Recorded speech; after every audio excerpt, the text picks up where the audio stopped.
Hey there, how's it going? Welcome to episode number 6 of the Build Your Platform podcast, where we talk about difficult yet effective marketing lessons for early stage entrepreneurs, solopreneurs, and small business owners who are just getting started with building their audience. Now, for this episode's topic, I don't understand why this is so hard. I had a hard time with it myself. I don't know why I had a hard time with it. I don't know why other people have such a hard time with it. But here's what I'm talking about. I'll stop being cryptic now. Finding your voice. Finding your voice is really hard, and I don't understand why. So I will describe for you my experience with finding my voice, and maybe you'll find something relatable about it. And when I say finding your voice, I don't mean, oh my God, I've lost my voice. Where did it go? Holy crap, no. Nope, I don't mean that at all. I mean finding who you really are and projecting that out into the world in your creations.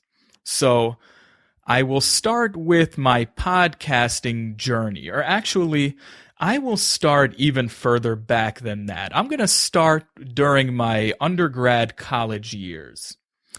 So there were two main things that I did during my undergrad years, and they were I was a college radio jock and a turntable DJ.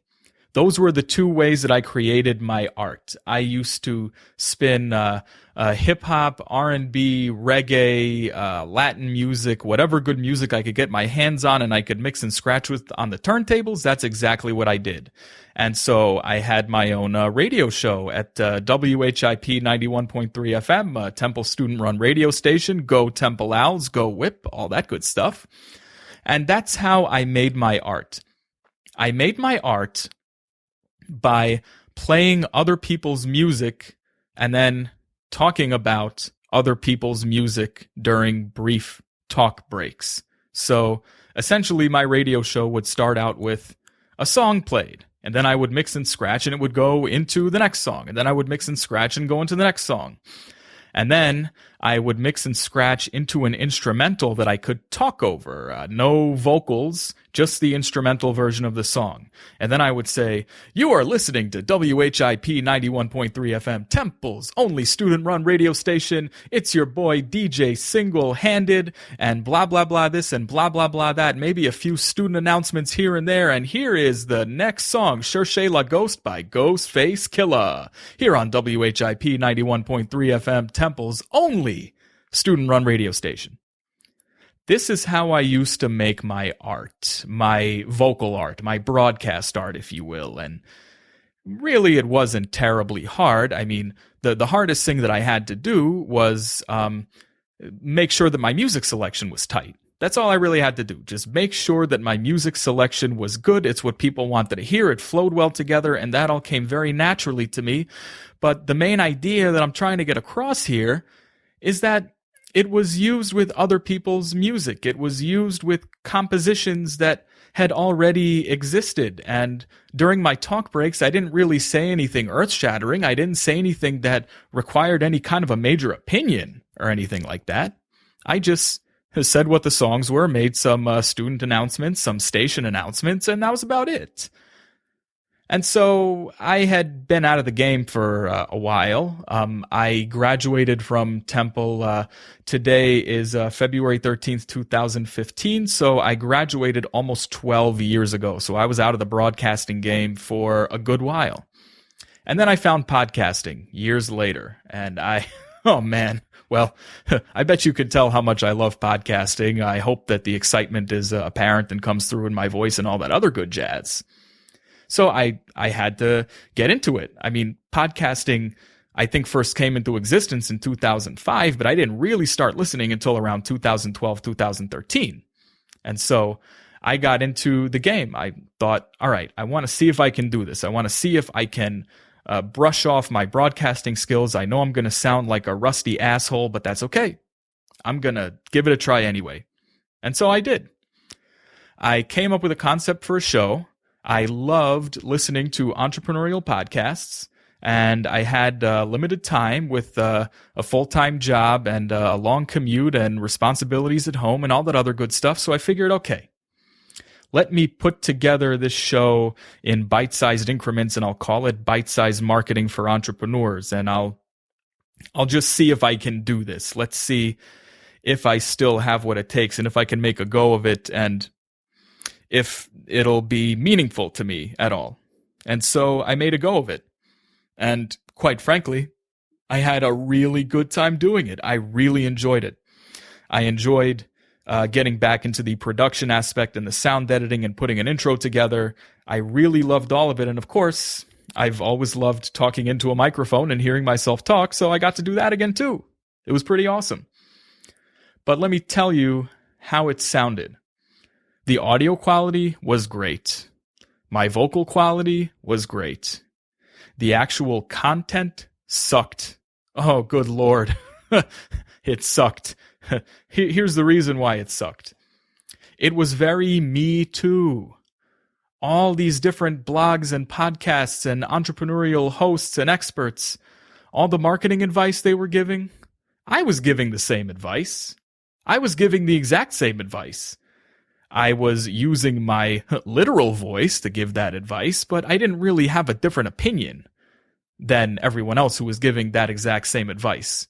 So I had no uniqueness. I had no differentiation. I had no reason for anybody to listen to my podcast over other people who were podcasting about the exact same subject, online marketing for entrepreneurs.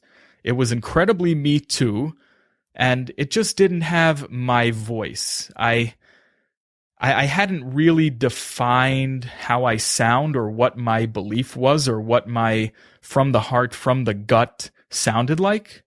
And so what I'm talking about right now for this podcast is marketing. I'm still talking about marketing for entrepreneurs, solopreneurs, and small business owners, but I'm talking about it from a different place. I'm talking about it from an angle that actually matters to me. Because all of the things that I talked about before, I talked about SEO, tactics that you can use. I talked about building your email list. I even talked about podcasting to build a closer relationship with the listeners. I talked about all these different online marketing things that you can find any place you look. It's not very hard to find any of it. I talked about all these different things, but they were popular. I was talking about them because they were popular, but not because they really mattered to me. Now, a lot of what I'm talking about now, I believe, is also popular. I don't want to try to invent something completely new that nobody's ever heard of and nobody's interested in. So I'm still talking about things that are popular, but I'm talking about them in a way that matters to me. I'm talking about them in my unique voice.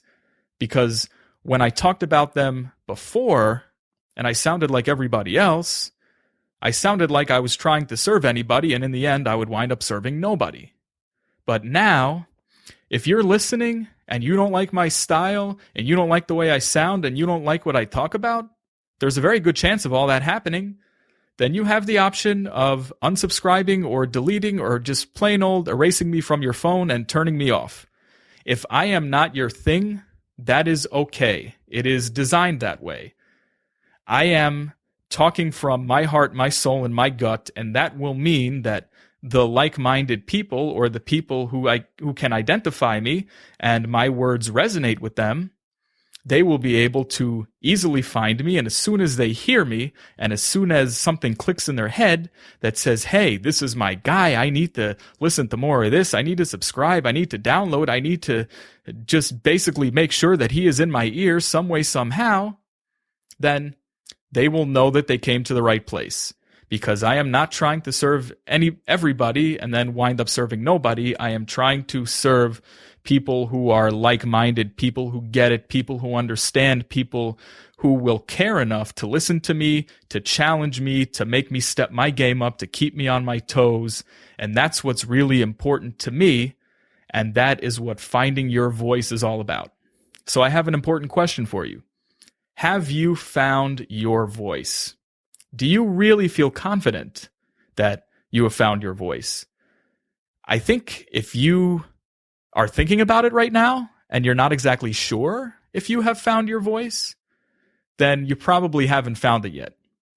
because once I really found my voice, and that includes with blogging and podcasting, I knew it. I was like, oh shit, I found my voice. This is who I am. And it's resonating with people.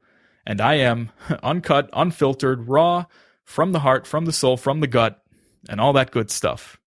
And I was absolutely loving every minute of it because I was able to come up with content ideas and really just put my beliefs out there and my opinions very strongly. It all flowed much easier. It all came much easier to me, including with this podcasting thing. Now that I get to speak in my own voice and say whatever I want, how I want to say it in a way that makes it uniquely me, in a way that I believe in it, it just makes it that much more enjoyable.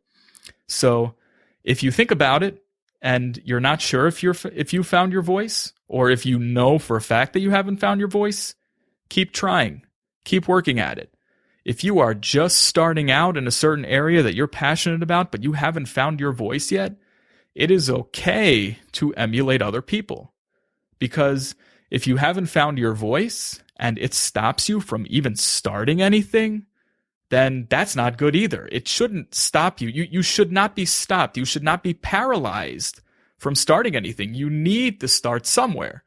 And so if that means you have to emulate people you admire, people you like, people whose work you really believe in, then go ahead and do that, because it'll give you practice and it'll allow you to flex your shipping muscle. Ship, connect, repeat. Don't forget the framework. Ship, connect, repeat. Ship is very important. It is a muscle that you can flex and work out so that it becomes stronger. So go ahead. Emulate someone else if you need to. And then once you realize that you have found your voice, it is going to be so incredibly amazing.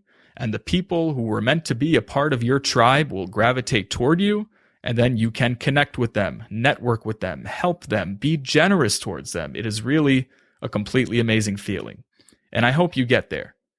If you have already gotten there, or if you're not quite there yet, either way, let me know. You can send me an email at andy@andystitt.com, or hit me up on Twitter at andystitt829. That's Andy, STITT 829. And that about does it for this episode of the Build Your Platform podcast. Thank you so much for listening. I sincerely appreciate it. If you haven't done so already, make sure to subscribe to the podcast in iTunes. You can do so by going to andystitt.com/iTunes. Real easy to do. And also, please leave a rating and a review. That would really help me out. If you're getting value from me and you want even more people to get the same kind of value to help get me more exposure on iTunes, go ahead, subscribe, download, and leave a rating and a review. It can be a completely honest review. I don't want you to bullshit me or anything like that. Just as long as there's some activity going on, hopefully it'll help spread the word and my message of building your platform and shipping, connecting, and repeating. Thank you so much once again. I appreciate you more than you know. Until next time.